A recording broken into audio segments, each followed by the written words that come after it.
Game 2 is almost upon us, as Infinity needs to take this win if they want to force a Game 3. But Game 1 looked really bad for Infinity, and honestly, forgetting about the game is nice, but you usually like that one-game buffer. So now they have to come up with a really clever draft, something that's comfort as well.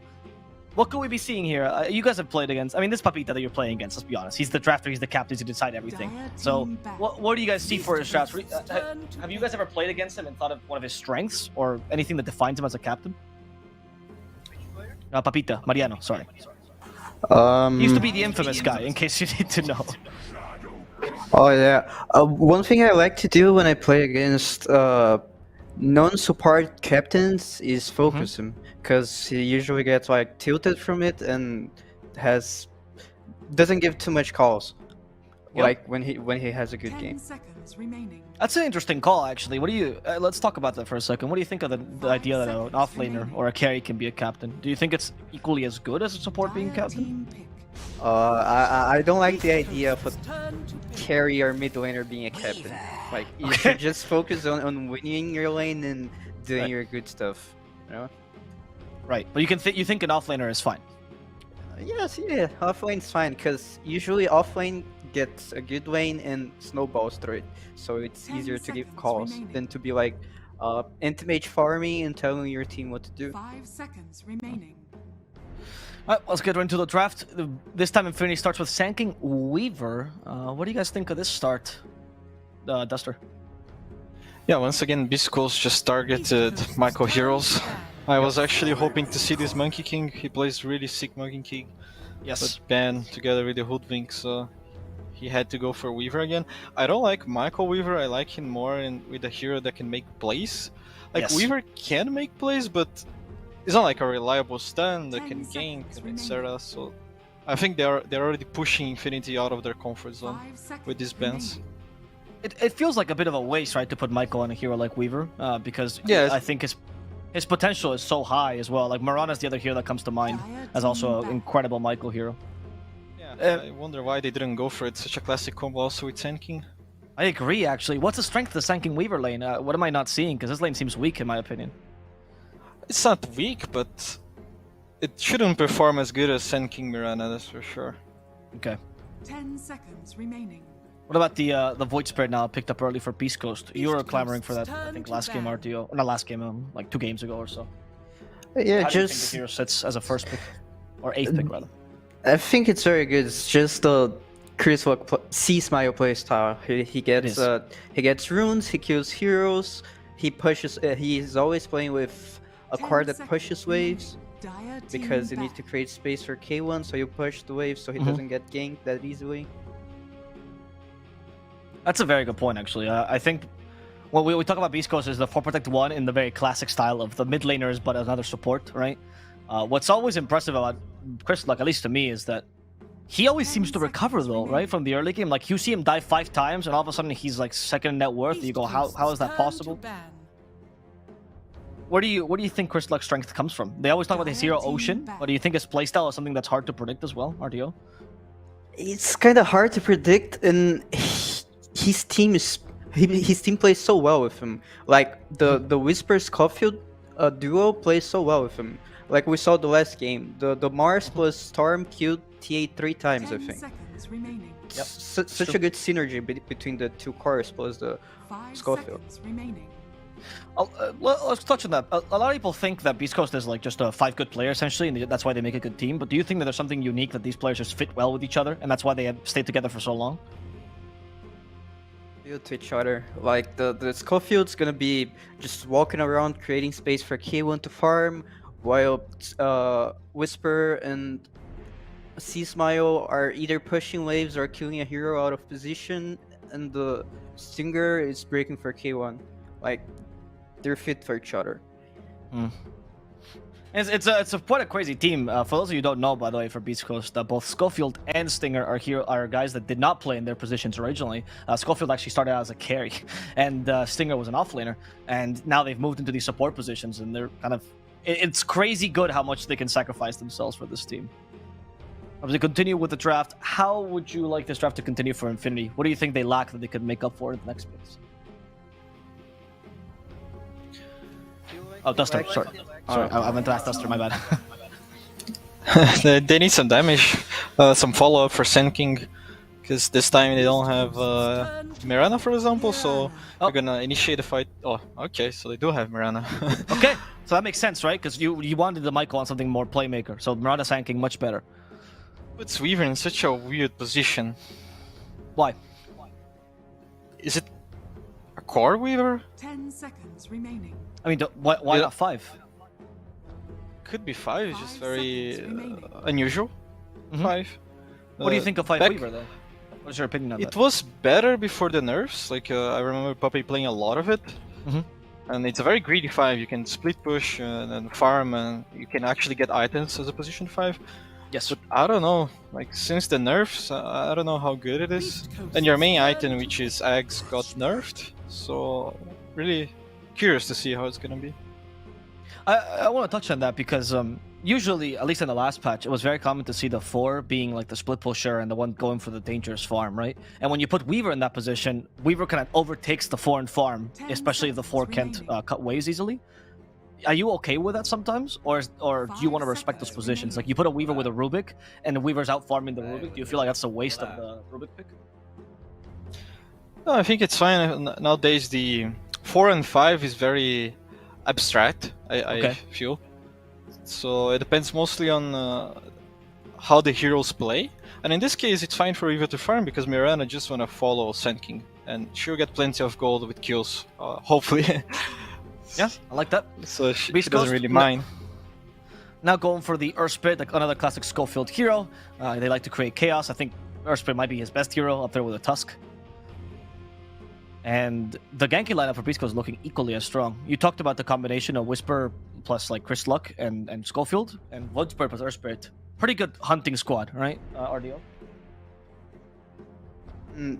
The silence of First Spirit's good against all the 3 heroes of Infinity. Like you can always kill Weaver, you can always kill Sand King, and Mirana can't also leap from the Dire silence. team pick. It's very strong this game.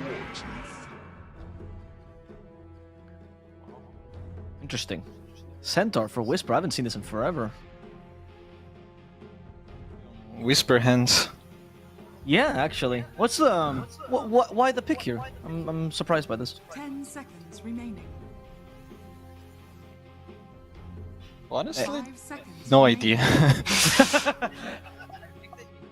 Universal and Mars are banned first phase, and they want a offline that can solo from like starting from 6 to 8 minutes, starting playing solo. Mm. I like that logic, actually. Do you think the Ags buff that Centaur got is enough to justify picking him again? So the X buff is the leash stuff. Yes, the leash. I think it's pretty useless because all that leash does, I think, is preventing you to blink. So Yeah. and you can't blink anyway because you're damaged. So unless you're playing against Quap or Anti-Mage, it's kind of weird. BeastCoast's turn But to it stops ban. heroes like Sand King Burrow Strike, for example, stops Shukuchi on Weaver or Oh, Leap it on does? Mirana. If it does, Yeah, yeah. it's actually amazing. It's actually amazing if it does. Yeah, yeah. Leash stops all the mobility spells. Yeah, yeah. So. Okay. I would like to see it this game. I mean, it actually looks really good this game, right? Everyone has a mobility spell in Infinity. 10 seconds remaining. X. Yeah. Dire team ban. What are your thoughts on the Ember here, Duster? When you see the Void Spirit, is that a good matchup? Do you want to run the Ember versus Void Spirit? I guess it's one more route to deal with the Void Spirit. Sure. Easier to catch him. Turn to ban. I don't know how is the mid matchup, but I believe Ember should do fine against most melee heroes. And the root it's very nice to combo with Mirana so they can control runes and stop Void Spirit from having good runes. You know. Okay. Last picks are coming in here. BeastCoast lacking a carry. What do you think this carry needs to fulfill, RDO? What carries would you 5 like here? seconds remaining. They just need to get a strong lane, so Dire team they ban. snowball from it because they already have a strong mid lane and a strong off lane. It could be even no CK is banned. It could be the K1 Wraith King, could also be the K1 Lifestealer. I think both are fine. He's not going to 10 pick Wraith King, let me seconds tell you. He remaining. hates that hero. Oh really? I'm not being sarcastic. Yeah, he thought the 20-second cooldown nerf to reincarnation made the hero on 5. Oh, I didn't know. Yeah. It's a good life stealer game. Again, it's one of those things where like RTO's completely right in his analysis. It's just that K1 is a very emotional player when it comes to these things. And if he says something is bad, he will stick to that until the day he dies. I genuinely think that you guys, both of you, might retire from Dota before we see K1 play a single Morphling game. I think that might be the case. BeastCoast's turn to pick. This is an insane Marveling game. they banned the Sven here. So you guys suggest the Lifestealer. You like the Lifestealer pick. Any other carries that you think are pretty solid here? In Ektor's playstyle? He could go Luna again. I guess you have Shadow Demon to help Banned you. though, actually. Oh, it's banned. Yeah. I did like the Luna pick though. It was a good call. Unfortunate for that. Is Gyro fine since it's kind of similar to Luna in that sense? Oh, actually, never mind. He's also banned. I'm an idiot. Banned also. Infinity knows K1 pretty well. Dire team pick. Juggernaut. Okay. Yes, you did. What do you think of the pick though? Like, is it justified this game? Feels good. Because you said it was not very good. Feels good to be this good. It justifies because it gives the snowballing laning phase. He's gonna get a good laning phase. He's gonna farm and do his stuff like always. Now, if you're Infinity, you see this Juggernaut pick. How do you punish RTO? You may now select your heroes. Actually, yeah, it's true. I can't believe Tiny was open. Oh my god. Do they have enough to deal with this Tiny? Is this just a free Tiny game right now? I have the Vessel on Earth Spirit, and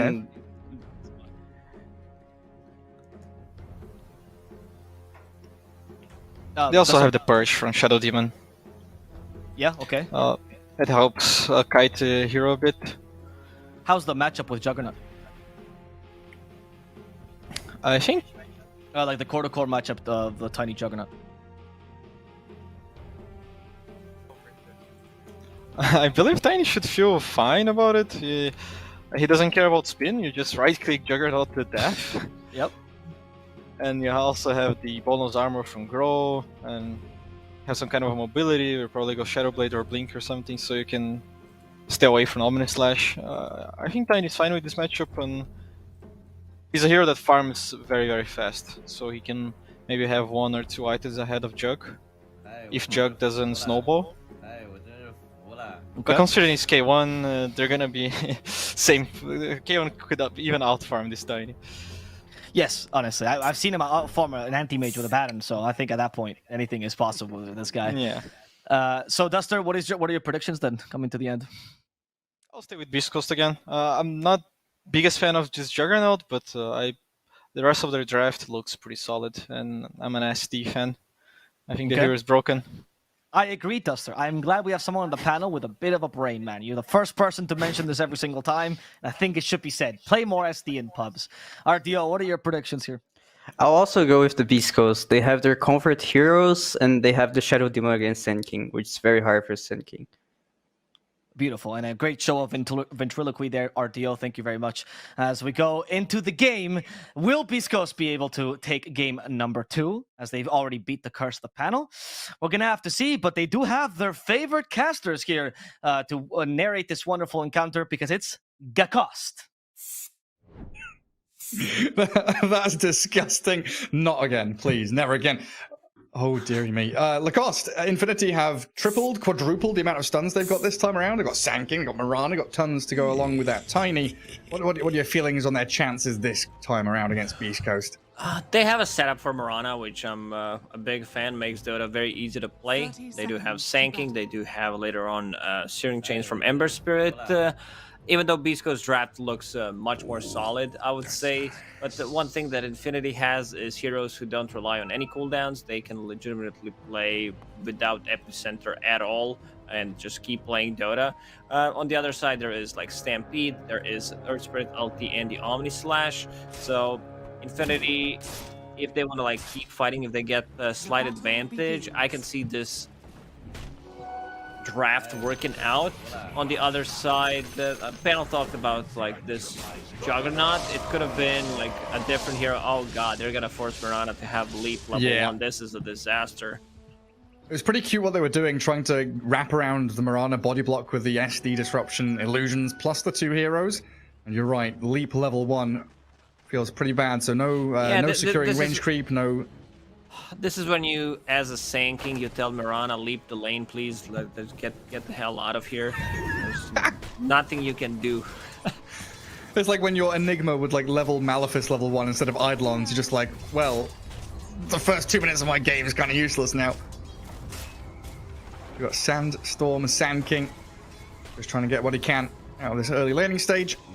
K1, I don't know if we were watching that, but Stinger took 1 CS from K1 because he thought it's not going to kill it immediately, and K1 immediately pinged it out.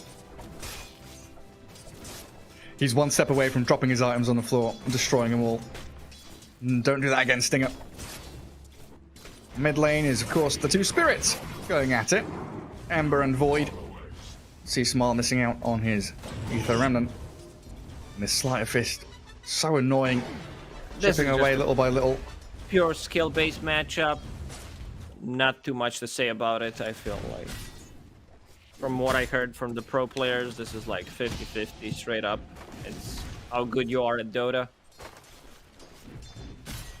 How well your supports rotate to guard runes, maybe, as it goes on a little bit longer. And then when you hit level 6, level 7, where, when, and how you rotate.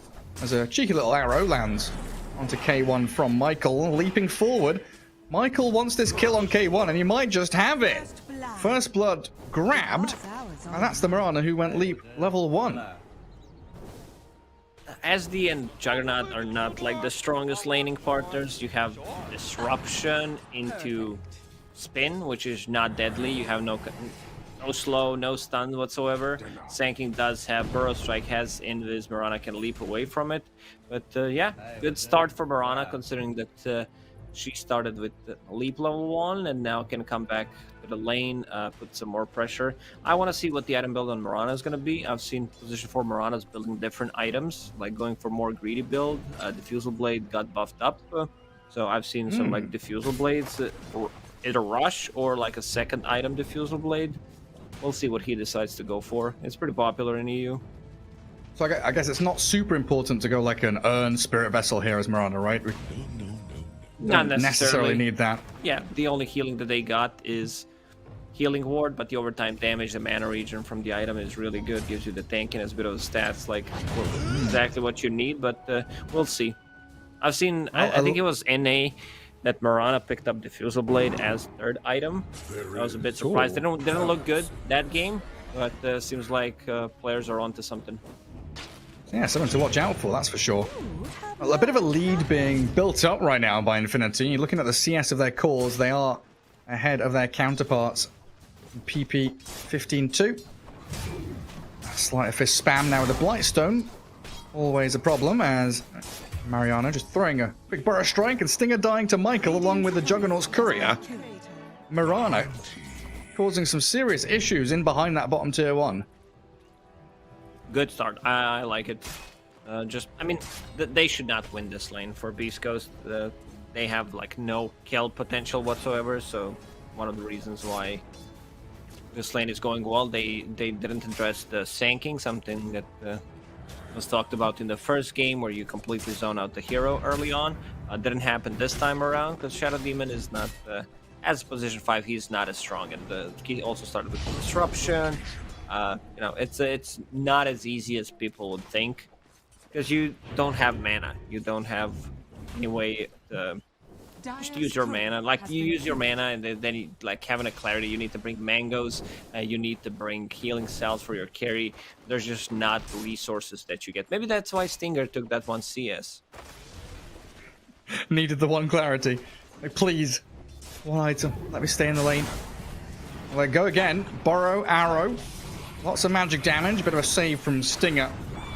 Keeps K1 in the lane with a healing ward. But there are 3 heroes down here now from Infinity because Prada's Weaver has arrived. Equally so, of course, Gojira has swung down from the top lane, leaving Centaur alone 1v1 against Tiny. They should know that Earth Spirit's around here, though. Is under attack. And Dire Observer Ward spotted him move across. Tri-lane versus tri-lane. Stinger starts with the bubble on Mariano. Mariano sandstorms and burrows into the Jug, who had already started spinning. Unfortunate for Infinity, but they want to go for Stinger, the easier target. But watch Gojira. Earth Spirit's ready. Rolling in towards them. Lands on Mariano. The arrow onto K1. Tanks it so Stinger survives. And no deaths. No casualties. We've got a 3v3. 5 minutes in. It's really good for Tiny, because he's gonna get the farm, and it's also very good for Whisper. Whisper about to crack level 6, and this is where they should do something on the bottom lane. Use that Stampede to be able to slow them down, deal some damage.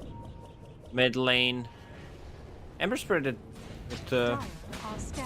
6-7 CS advantage, actually. Yeah, had the Weaver come in and rotate to help him out a little bit. But yeah, I think PP has been maybe slightly outplaying C-Smile in this matchup. Now, speaking of Whisper, he's gone Vanguard. Do you expect him, like the panel was saying, to head into that Aghanim Scepter as maybe a third item or so? And there's no need for it. I don't feel that. Like, the damage got reduced. Now it's, 25%, I believe. The numbers were much higher. The leash mechanic is okay, but it's 4,000 gold. I would prefer if that's like a Lotus Orb against the Sanking Stun. And anything of value that you get for the team is going to be good. I mean, he should definitely also get a hood this game. You're playing against Sanking, Tiny, Ember. There's a lot of magic damage on top of it. What he can do is like disassemble Vanguard later on and then turn that into Lotus Orb. But Whisper off to a really good start top of CS. Yeah, farming away like a madman. Blink queued up. I'll say just got delivered boots. As the Weaver considers the kill on the Courier. Nice little Geminate attack will get that job done. And Tiny just wants to put a stop to Whisper's nonsense. 7 minutes in. Yeah, I was literally just going to say, when is C-Smile going to TP rotate? Because as soon as that clock hits 7, I am always looking for Void Spirit, especially in the hands of Chris Luck, to get into one of these side lanes and get something going. And that's going to be Gojira to roll and kick back the Sanking under the Sandstorm, but they've got Reveal as they dive him under his tier 1. They got the kill, and this is also going to be some damage on the tower. K1 skipping the wave. They also have wave approaching. Morana. I'm gonna give them high five. There is Remnant. I don't wanna. Radiant's middle tower is under attack. I don't want a high five. And both supports following C-Smile all the way back across.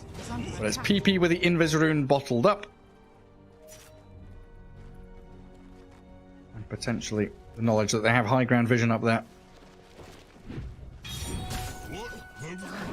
So Tiny, he's fallen back into the jungle now. It's a bit of an opening here for Whisper to maybe pressure that tier 1 tower. Is it time for K1 to move and leave the bottom lane, or is he going to stay down there for a while? He has no HP, no mana. This guy really hates buying any kind of region when someone needs to bring something to him. Let's see if he's gonna buy a Clarity, because it's like you can't play Juggernaut if you don't have like enough mana for spin. This is gonna take forever. somewhere. 1.3 mana per second. It's gonna take forever for his mana to replenish. With a 1 stick charge. Yep. I like what they're doing on Infinity. Tiny, understanding that it's much safer if he farms the jungle. They have probably the best hero in the meta that can do this. Maybe Treant is okay, but just to collect some XP, very hard to gank. Even if you gank, that means you're wasting a lot of resources to kill this Beaver position 5. I was pretty close just then. PP trying with the chains onto Gojira, and they even had the Morana leaping across. And Michael now going to get himself out of that bottom jungle as Prada loses his Courier to Whisper. Yeah, it's much steadier, much better laning stage from Infinity, that's for damn sure. Only 3 kills in the first 10 minutes. As Whisper finally gets that tier 1 tower. And now maybe that can be the home of K1. K1 spinning in the jungle. Nice little stack for Mariano. So Blink Dagger, oh, it's very close. A Wild Wing and a Dark Troll to kill. And that will just about give him the money. Yeah, we've seen in the previous game number 1, actually, where Sanking didn't have a really good time, didn't have a good lane, fought all of these like small items. This time around, Mariano going for the straight Blink Dagger, 10 minutes in, no shenanigans, and they want to pressure this tower. Epicenter is online, he's high level, level 8, so it's going to be a bit tough for them to defend this tower. K1 farming up, has big pull, extra stats. No HP whatsoever. He bought a Clarity. I'm not sure if that's his or someone. Maybe it was someone else who gave him the Clarity. Need to go back and watch the replay. That's important. Did he spend 50 gold or did someone give it to him? Stinger Yeah, I has think you're right with the another one. Sanking. Yeah, he's asking. He's definitely asking for it. Oh yeah, he is. Yeah, there's no bracers, no raindrops or anything on Sanking. It's Tranquils, Soul Ring, Blink Dagger ready. But that disruption, stopping the Sanking for a second, means Juggernaut is allowed to get to freedom. And Stinger will pretty gladly just hand his life over so that K1 can survive. He had time. They had vision. There was like no tree. I think Sanking could have blinked and jumped to Juggernaut. But the disruption was there. And what's next for them? Tier 1 mid? It's got a lot of HP left. Like, they come, they invade the triangle, they push Juggernaut out, and they kill a Shadow Demon. But they're still sticking around. Moonlight Shadow now as well. Radiant Sentry gets found by Prada. Earth Spirit being given time to get level 6 down bottom. I think K1 has now marked that as his territory for farm, and they do get a jump on C Smile. Whisper with a Stampede, gonna run back into Mariano and get the kill with the double edge. Now PP forced to Remnant off to the right hand side. Rise is chasing K1. He's got spin. Oh, he doesn't have a TP. K1 doesn't have a TP here, so maybe a little bit rough, but Whisper's causing problems still. C Smile and Whisper get onto that Ember Spirit, who had 3 Remnants remaining. Yeah, he's going for a very greedy build. Again, I think this needs to be a BKB. We've seen in game number 1, Kunkka going for Armlet into Boots of Travel. Boots of Travel didn't get too much value out of it, and especially because you see this Void Spirit with just a Void Stone, and I've seen C Smile play Void Spirit, and this new build going for Orchid ruins other spirits pretty much, and it also ruins Marana, Virad's position 5. It's very tough to play. That's pretty deep. That is pretty deep. Prada's Weaver got some good vision down. Well, you look at that mid lane, saddled by 2 Dar Observer wards. They're going to have a pretty good idea that that vision there is there as Mariano, Michael helping out with an arrow, finds Gojira. Now they absolutely know there's vision there. There's no doubt about that's it. That's going to get devoted. Viewer was doing a really good job finding out these deep observer boards throughout the whole game already. Like 5 minutes in, they had the 2 deep observer boards to scout things out. K1 continues to farm the triangle. There is a healing ward. Whisper not going for not even a casual cloak. I would love to see just a cloak or some magic resistance. Because okay, hold that thought. Yeah, they stampede in. Mariano made the jump, and the save's actually keeping Stinger alive while K1 spins back. Gojira not wanting to continue because it's a Weaver who could time-lapse or Shikuchi or even use the 16 one charges that he has. Yeah, the cloak is just really good on a Centaur. Still, there's a bunch of magical damage. You can still take reduce 25% reduced damage on the double edge, but you would definitely want more.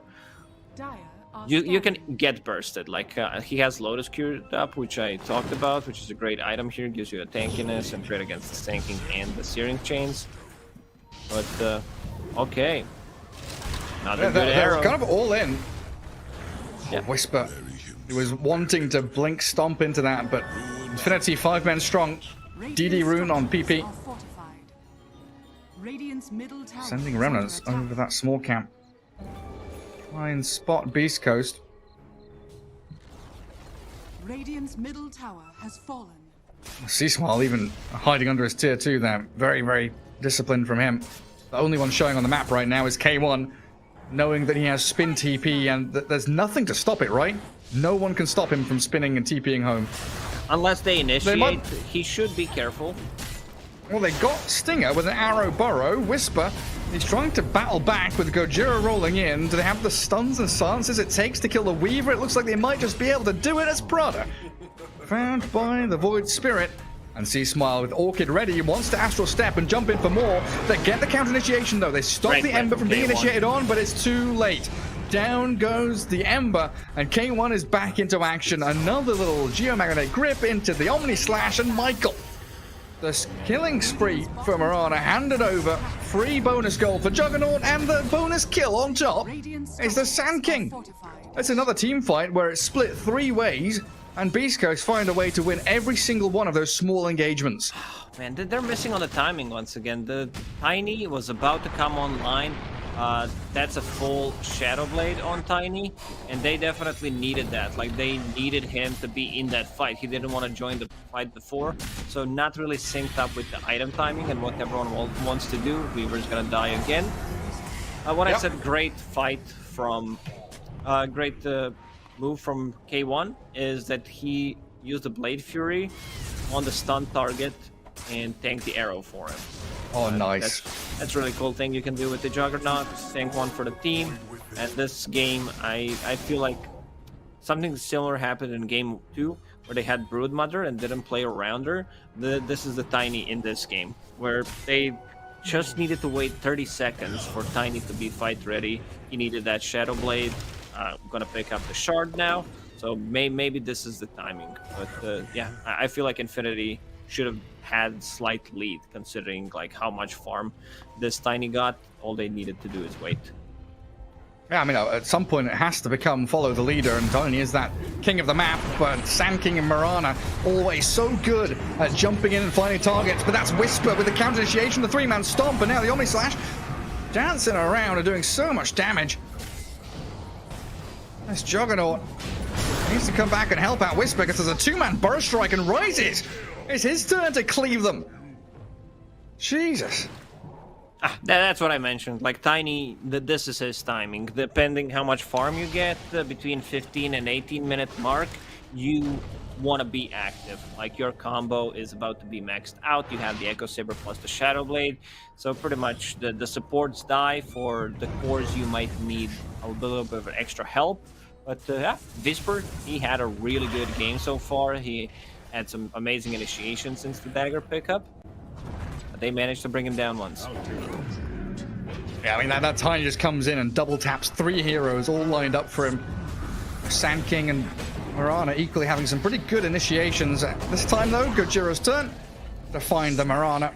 No Sand King in sight. He's a little bit too far away to help out his team. And Weaver gets found by the Blink Stomp of Whisper. He knows he won't be able to follow through.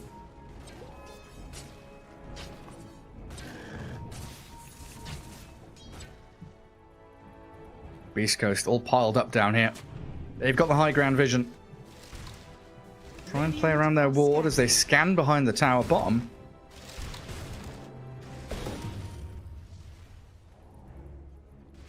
It looks like Infinity wants to match them. The 5v5.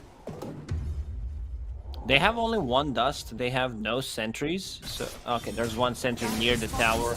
But if Rises decides to do a wraparound with his Tiny, that could be pretty big.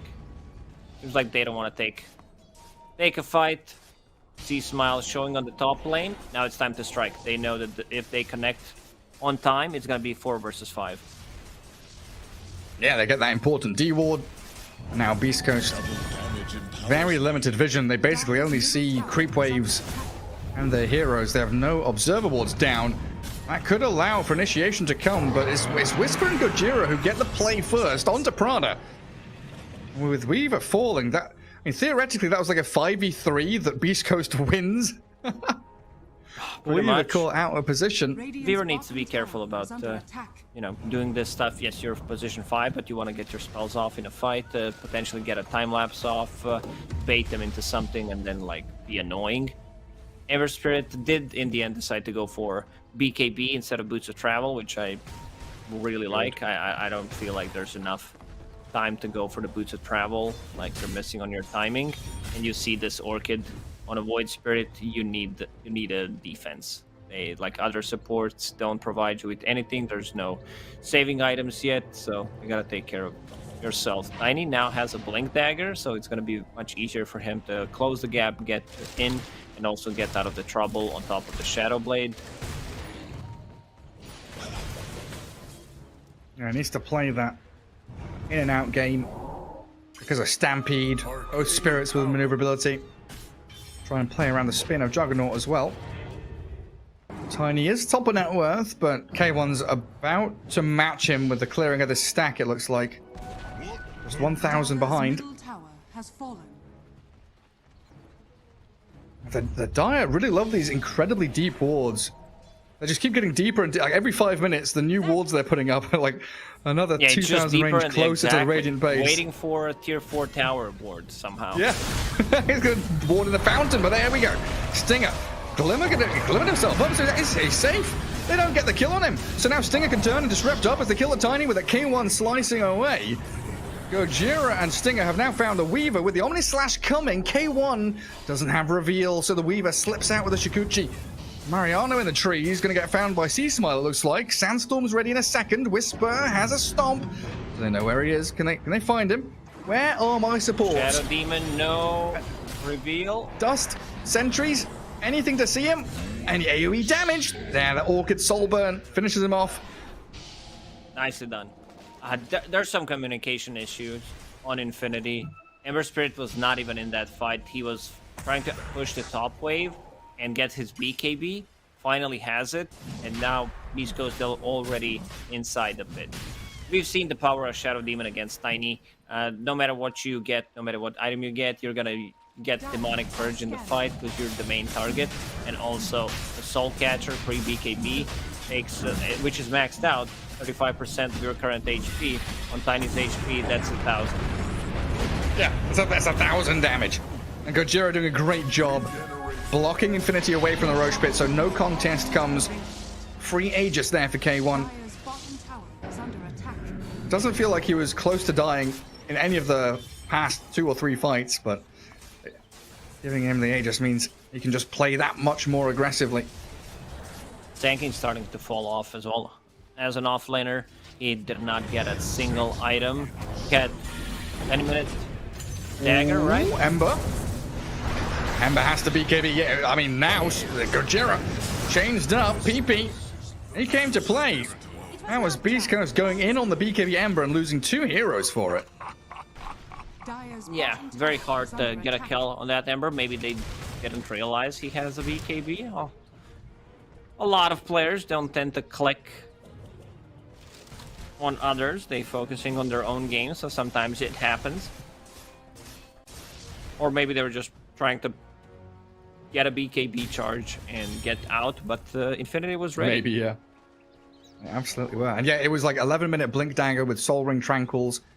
And now, what are we, 12 minutes later, he has Eon Disc ready to reassemble. I don't think I've heard Epicenter going off. I've heard some pumping of the Epi, but I don't recall seeing Epicenter being used.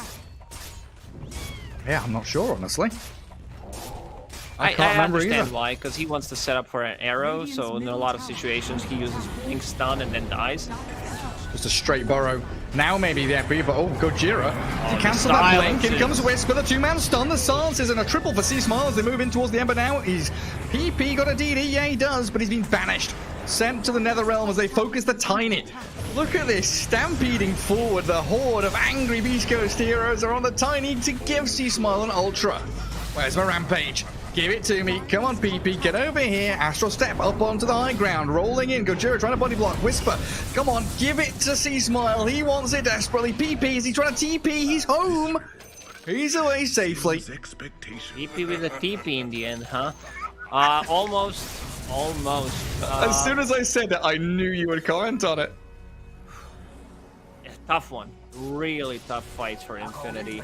Like, they've been really disconnected. Like, who needs to do what? They got surprised by Aghanim Scepter on Void Spirit. Like, 2-man silence into two-man stomp. Suddenly this is 3 versus 5, and you have a Stampede to chase probably the best ability in the game, kick them when they're down. That's good chain stunning though. Onto C Smile, that's a big kill. PP's revenge. It's also the fact that Mirana was the one showing on bottom lane. Like Mirana pushing that bot lane alone, getting caught, led to that entire fight. I would feel that Michael should be the one maybe sitting behind and waiting for the Sand King to strike. Pretty even game in terms of like net worth, 2k gold lead for BeastCoast. Juggernaut still holding that Aegis, has a Scotty. There's gonna be too much slow on Tiny. Yeah, he has a lot of armor, but Juggernaut can munch through it, especially with Scotty and the Demonic Purge. He's not gonna be moving in the fights, so that's gonna be rough. Dire's bottom tower is under The thing about BeastCoast lineup right now is they can easily jump the backline. This Weaver dies. Sanking can also die. Does have E on disc, but still, like, you're putting himself in a really bad spot when you initiate and like force him to use the E on disc Dire's immediately. courier has been killed. Yeah, not ideal by any means. Structures are fortified. BeastCoast Bottom tower ready to claim that tier 2 bot. 1 minute left on Aegis means that at the very least going to poke at high ground here. Maybe just force TPs back. Maybe even commit for this.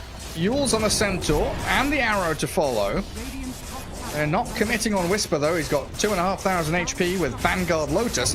But they will glyph the tier 3 and try and hold out. BeastCoast aren't backing up, Lacoste. They want to They're go. staying. 40 seconds until 40. Aegis is gone. Yeah.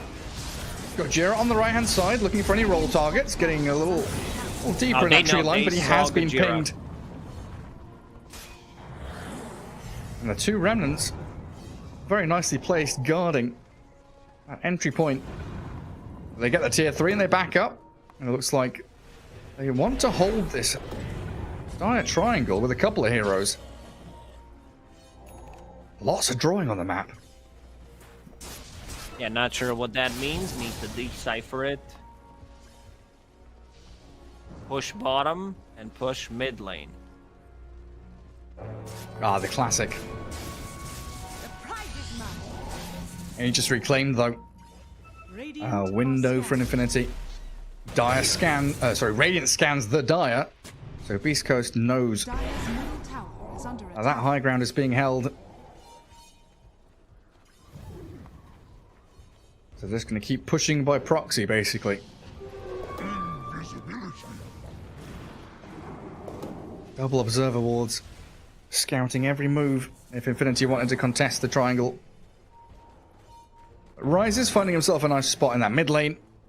Cuts the wave and take the farm on the map that isn't being claimed. But because he's out there showing, BeastCoast very swiftly back up onto the barracks, knowing that Glyph is down. He doesn't have They a go TP. for the... Oh, does he not? Not Seasmile's ready. already popped the Eon Disc on the Sand King. Tiny has TP ready now, but they've already lost a full set of barracks here. Oh, they're going to leave the melee alive. Remnant forward, Ember Spirit's in, tries to get the slight chains. He does catch out the Shadow Demon. Stinger being focused. He's going to disrupt himself. He can turn with the Demonic Purge as Rise's BKB goes to work. Prada's dead. Oh, K1 gets out of there as Michael's on the run from Gojira and Whisper. Back onto Ember Spirit they go. 8th Remnant misses, unfortunately for them. The silence on PP will come to an end so he can slight and Remnant dodge away as Gojira has been left and fed to the wolves. The buyback on Sand King was required. And I don't get the melee racks in the bot lane, but still BeastCoast are the ones striking at the hearts of Infinity. Yeah. Signs of life for Infinity. Nothing too serious because they kind of didn't play this properly. Tiny. These TPs, they're long, especially if you TP to outpost. But BeastCoast, great understanding of what he was trying to do to see, you know, whether he wants to TP or not. It's hard to keep the track on these things, so you like go in and poke, see what's going to happen. Didn't manage to finish off the barracks, which is kind of a bummer, but 48 seconds until potential Roche spawn.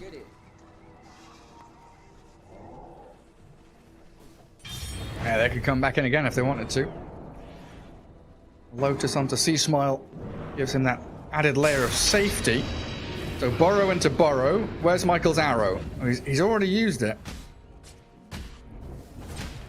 So Void Spirit very happy with how that all went down.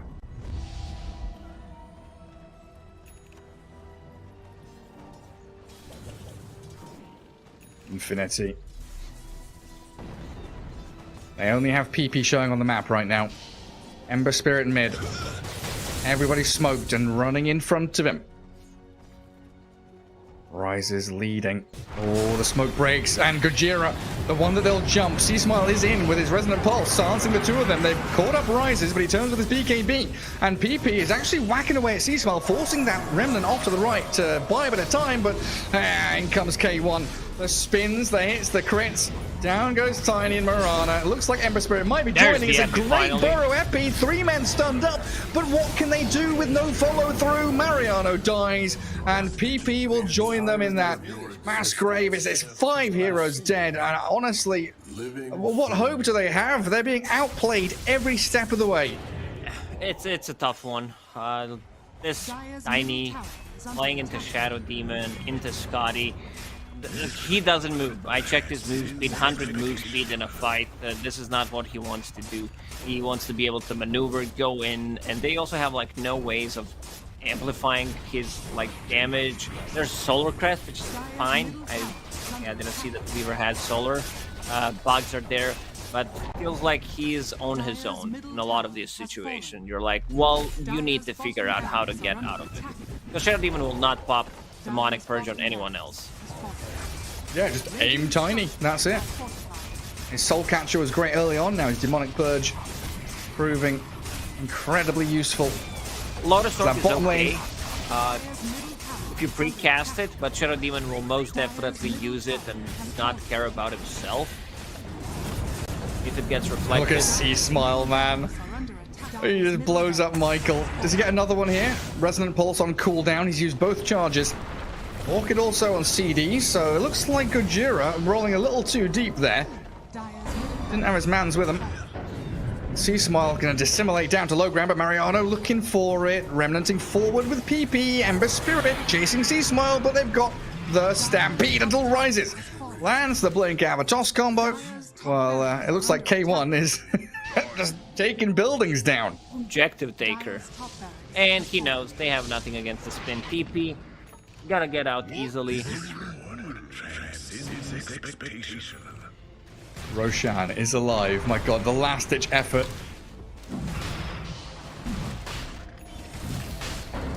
Let's see if they know about it. It doesn't feel like they do. Stinger wants to play some vision. Ooh. Radiant. They missed their scan. Do you think he meant to scan Roshan? Or, No, or I is that... think he meant to scan like the entrance because he was afraid that they're gonna invade Triangle and maybe then go for Roche after. So yeah, Shard picked up by Sanking. It's definitely a definitely a comeback question mark moment. They've got opportunities now. There's not mega creeps. They've still got melee rack standing top. Just feels like they're gonna need to really severely outplay, because even when BeastCoast have been jumped, like Sand King jumps the Shadow Demon, you think, okay, this is their chance. They kill a support, but he's got 2000 HP Eon Disc Glimmer Cape, and Stinger is always fast enough to save himself. This is a new Eon Disc, so that means that he cannot die. Like they can't just immediately kill him, which means that he's going to be able to get either a Glimmer Cape off or a Disruption, buy some time, try to pop that Demonic Purge on Tiny. Tiny is big, he's huge, level 24, but yeah, carry-to-carry matchup is just not going to be that great because they managed to slow him down. The Scotty, Aghanim Scepter on Juggernaut, it's just very easy for him to fight. What are you laughing about, Gary? Weaver has Shikuchi'd 4 times now. They've dusted him, silenced him, rolled on him, now magnetized him. Prada, I don't know, he must be giggling and laughing to himself because he's just not dying. He's dodging, juking, diving off to the side. They know exactly where he is, and they will eventually kill him. Tips are coming. That took a while, though. Radiant's bottom tower is under attack. And K1, he's back at it again. Healing ward, killed by PP. K1 gonna spin. to keep himself safe. But he wants that melee axe, that's for damn sure. Oh my god! Whisper with the initiation, it's not enough though. PP is able to get out of there. Now Mariano and rises. Unable to capitalize on that potential swing. That disarm, yeah, Whisper with the halberd. So good against this Tiny as well.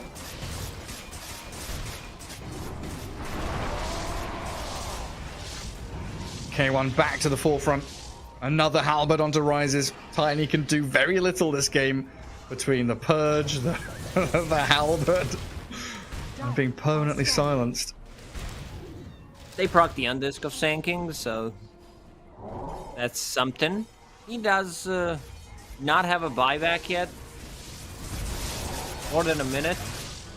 Oh, Oh, they found Stinger. Can they proc the C on this? That's big.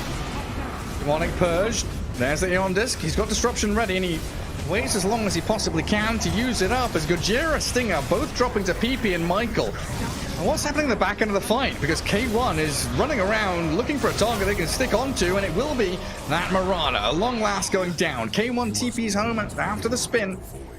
C-Smile managed to grab up Prada as well. Looking to escape with a Dissimulate back down towards the Roche pit, but while that's all happening, yeah, the two Carties went to work. He spawned 35 minutes exactly, and yeah, sometimes the creeps. AI killed Infinity pretty much. They do have Tiny. Tiny deals well against the Megas. Sanking is okay-ish, so is Ember, but it's gonna be a rough one. Do they have the disables it takes to kill off PP? Is his BKB down? It looks like it might just be. C-Smile and Whisper with the Omni Slash now arriving in from K1. Oh, it's a swift slash. It wasn't the Omni, just a small one onto Rises, so Tiny. Wobbling back. Thanks to that Lotus Orb. But you've lost your Ember Spirit with no buyback. 74 seconds, and with two supports respawning on the Radiant, it's going to be a 5 versus 3.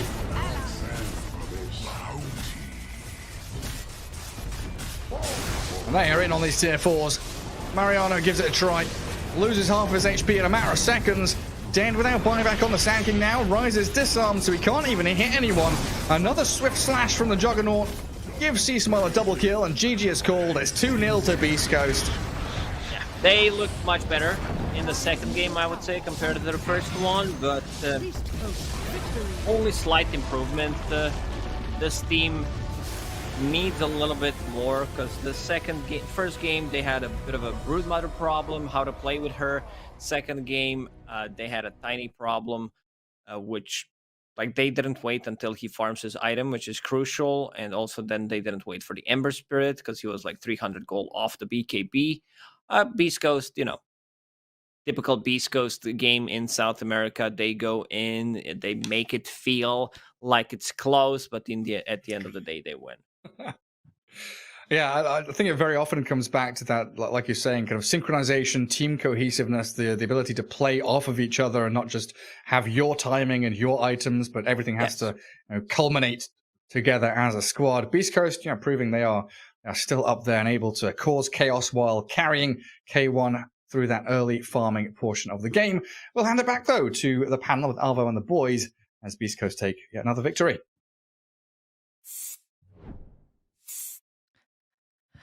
Thank you, Gareth. Always a sad moment when the game ends because, there's no more games today. And also, I can't see Gareth's face anymore. This is my favorite part of the broadcast. Anyway, we have a wonderful interview that's going to come in soon with BeastCoast coach. Actually, very interesting. But before that, let's talk about the game a little bit, guys. I touched on this a little bit, but I do want to emphasize this point. When you forget the first game in the best of 3, like, oh, we messed up and stuff, I feel like the pressure for the second game is so high because you have to experiment and figure things out and also not mess up. Would you agree with that, Duster? Yeah, for sure. Like, they tried something too risky in game 1, and then game 2, they went back to a more comfortable play style, but it was already too late. Like, you had so much pressure to a match point.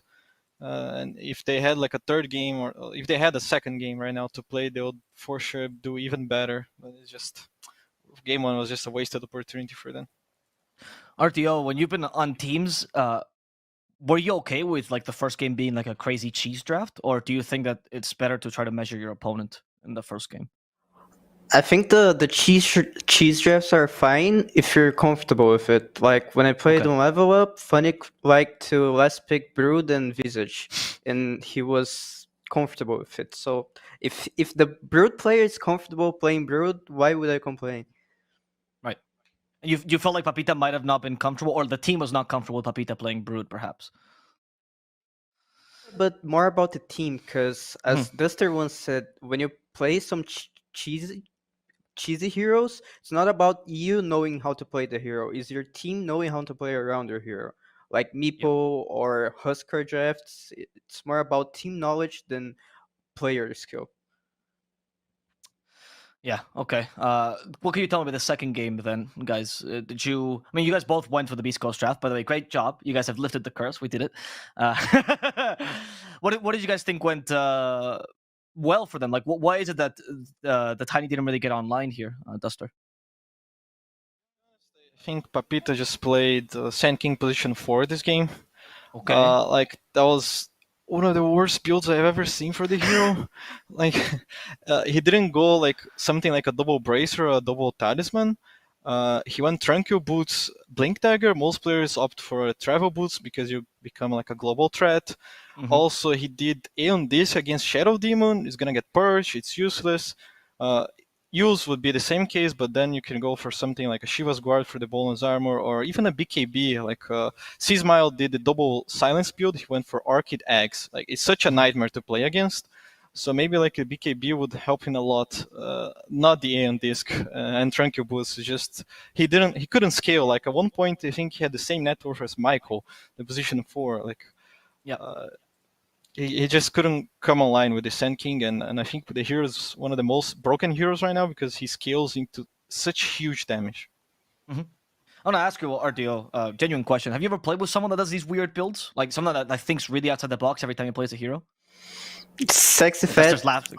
Sexy Fat does play. Yeah. Sexy Fat plays outside the box. His builds are very outside the Okay. box, but Can I not. ask you? Okay, sorry. I need to ask you this question because this is too important. I remember a game when you guys were both on bait with Sexy Fat, and he was playing Offlane Monkey King, and I will never forget this game for as long as I live. And he went first item Radiance. Do you guys remember what game I'm talking about? I do remember. I'm not sure if it was Radiance, but I remember one point he had like Witchblade and Basher at offlaner Monkey King, and he didn't really had a big impact. No, it was the Or third item Satanic. yep. He had like I, Diffusal Satanic, something like this in Sand King. Monkey King. Yeah, I mean, I'm telling you that game for Radiance as well. I remember because it was the game that you guys were fighting for relegation, and I remember we were casting that, and I just look over at Sexy Fat maybe 30 minutes in. I'm like, why does he have Radiance? Why did he go for this item first? What do you do with these players? Because Papita is known for this. He's known for thinking outside the box. Usually, it works for him. What do you feel the weaknesses of that style are sometimes, RDO? It's between thinking outside the box and having in-game impact. Like, if you go for some weird build, you need to make sure this is gonna work. Otherwise, it will ruin all the team effort to win the game. Because you're gonna be one less hero. You're gonna be you're not gonna have impact. You're not gonna help anything. Okay. Duster, do you think it's good that people can think outside the box for these builds, or do you think some of these players sometimes force it because they are always thinking outside the box? Like it's always nice to think outside the box sometimes. Just you gotta, as RDO said, you gotta find a balance. Maybe start your build a bit more normal, and then you get one or two items that are different. Like the whole build being different, I think is just too much. Like if the meta is to build a certain item or a certain hero, it means something. It's because it's good. Like you can build it and then choose something else for yourself. But the whole build being different is just really bad for me, in my opinion. Okay, I like these takes, but before we go to the interview, which is not ready yet, I think our interviewee has been lost in the ether somewhere. So if you guys don't mind, we're gonna take a small break so I can go and find him, and then we'll be back. I promise, with an interview with Valky here from BeastCoast. So just give us a couple of minutes, and we'll be right back with that interview.